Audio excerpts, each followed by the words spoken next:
Hello అండి, నమస్తే. Welcome to my channel. ఈరోజు వీడియోలో ఇడ్లీ ప్రిపేర్ చేసుకోవడానికి కావాల్సిన పిండిని ఎలా కలుపుకోవాలో చూసేద్దాం. ఇడ్లీ తయారు చేయడానికి ముందుగా 1 గ్లాస్ మినపప్పును ఒక బౌల్లో తీసుకుందాం. 1 టీ స్పూన్ మెంతులు కూడా ఇందులో యాడ్ చేసి 3-4 టైమ్స్ వాష్ చేసుకొని నానబెట్టుకోవాలి.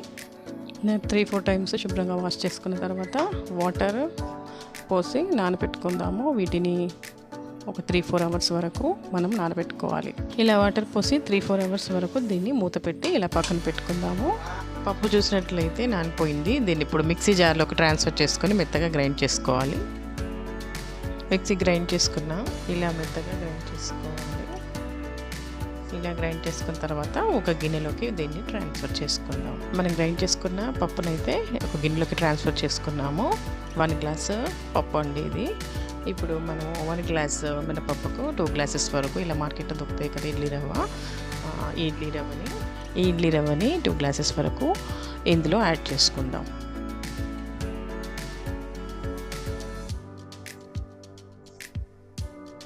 ఇప్పుడు ఇందులోకి తగినన్ని వాటర్ పోసి లూజ్గా ఇడ్లీ పిండిని కలుపుకోవాలి.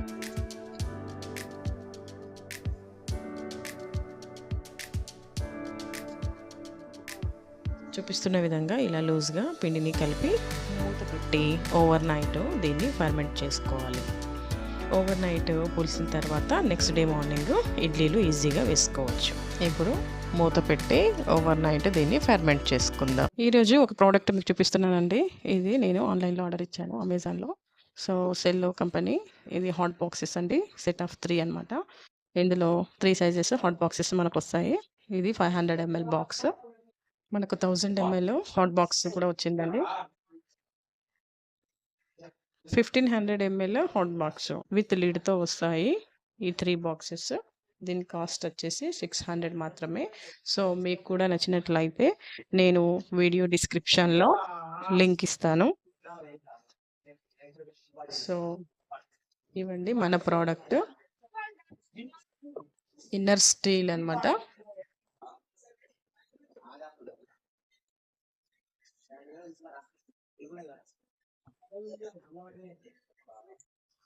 ఫుడ్ కర్రీస్ కూడా పెట్టుకొని స్టోర్ చేసుకోవచ్చు. ఇందులో ఓవర్ నైట్ దీన్ని ఫర్మెంట్ చేయడానికి పక్కన పెట్టాం కదా. ఇప్పుడు మూత తీసి చూద్దాము. ఇప్పుడు మూత తీసి చూస్తే పిండి అయితే మంచిగా ఫర్మెంట్ అయింది, పొంగుతో వచ్చింది పైకి. దీంట్లో కొద్దిగా సాల్ట్ యాడ్ చేద్దాం. ఒక 1/2 టీ స్పూన్ వరకు సాల్ట్ యాడ్ చేసుకుందాం. ఇప్పుడు దీన్ని ఒకసారి మొత్తం అంతా మిక్స్ చేస్తూ కలుపుకోవాలి.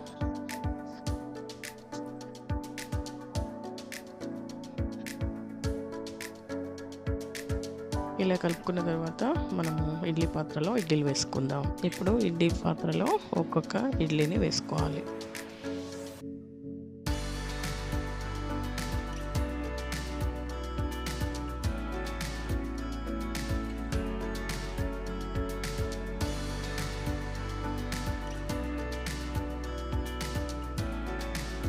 ఇలా 4 ప్లేట్స్లో మనం ఇడ్లీలు వేసుకున్న తర్వాత దీన్ని అడ్జస్ట్ చేయాలి. ఇడ్లీ మీద హోల్స్ వచ్చేలాగా ఇలా పెట్టుకోవాలి. మనం ఇలా అడ్జస్ట్ చేసుకొని ఇడ్లీ పైన హోల్స్ వచ్చేలాగా ఇలా పెట్టుకున్న తర్వాత ఇప్పుడు ఇడ్లీ పాత్రలో 1 గ్లాస్ వరకు వాటర్ తీసుకొని స్టవ్ ఆన్ చేసి పెట్టుకోవాలి. ఇడ్లీ పాత్రలో 1 గ్లాస్ వరకు మనం వాటర్ వేసుకోవాలి.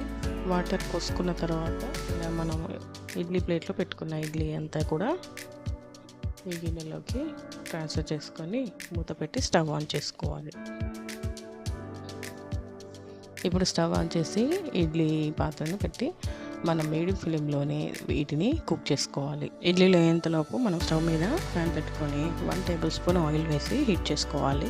ఆయిల్ హీట్ అయింది. ఇప్పుడు 1/2 కప్ పల్లీలు ఇందులో వేసి వేయించుకుందాం.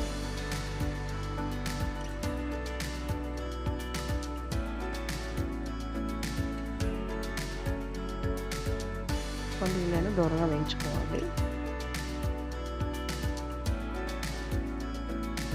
కాసేపు వేగిన తర్వాత ఇప్పుడు 1/2 కప్ వరకు కొబ్బరి ముక్కలు కూడా యాడ్ చేసి వేయించుకోవాలి. ఈ చట్నీ కోసం పచ్చిమిర్చి అయినా వాడచ్చు, లేదంటే ఎండుమిర్చి కరాన్ని అయినా వాడచ్చు. పచ్చిమిర్చితో చేసుకునేదైతే ముందే పచ్చిమిర్చిని ఆయిల్లో వేయించి పక్కన పెట్టుకోవాలి. అలాగే ఎండు కారంతో చేసేటట్లయితే ఇవి వేయించుకున్న తర్వాత మనం గ్రైండ్ చేసుకునేటప్పుడు కారాన్ని యాడ్ చేసుకుంటే సరిపోతుంది. ఇప్పుడు ఇవి ఫ్రై అయ్యాయి కదా, వీటిని మిక్సీ జార్లోకి ట్రాన్స్ఫర్ చేసుకోవాలి. ఇడ్లీలు కుక్ అయ్యాయేమో చూద్దాము. మూత తీసి చూద్దాం. ఇడ్లీలు కుక్ అయ్యాయని తెలియడానికి మనకు ఒక ఫోక్తో ఇలా గుచ్చి చూసినట్లయితే మనకు పిండి అంటుకోవద్దు. సో మనకు పిండి అయితే అంటుకోవట్లేదు.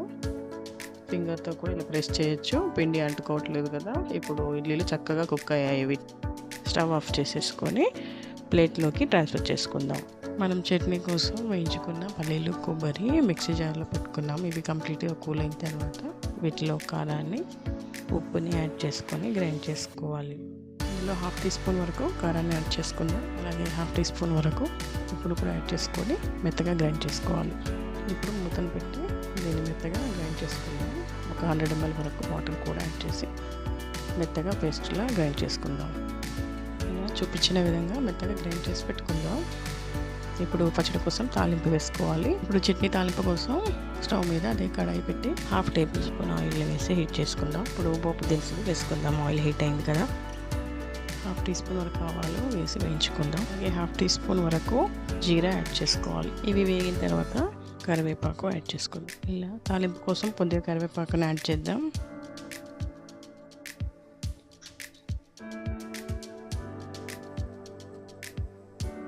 అలాగే 3-4 ఎండుమిరపకాయలను కూడా యాడ్ చేసుకుందాం.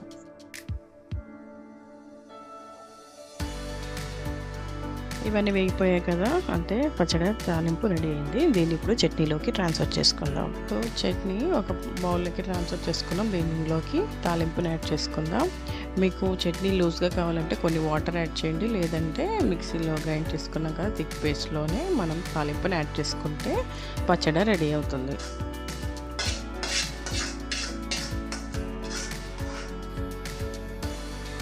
మన హెల్దీ ఈజీ బ్రేక్ఫాస్ట్ రెడీ అండి. ఇడ్లీ విత్ చట్నీ. ఇడ్లీ చూసారా, చాలా సాఫ్ట్గా దూదిలా మెత్తగా వచ్చాయి. మీకు ఈ వీడియో నచ్చినట్లయితే ఈ వీడియోని లైక్ చేయండి, అలాగే మీ ఫ్రెండ్స్కి షేర్ చేయండి. మరిన్ని రెసిపీస్ కోసం ఈ ఛానల్ని సబ్స్క్రైబ్ చేసుకోండి. Thank you for watching.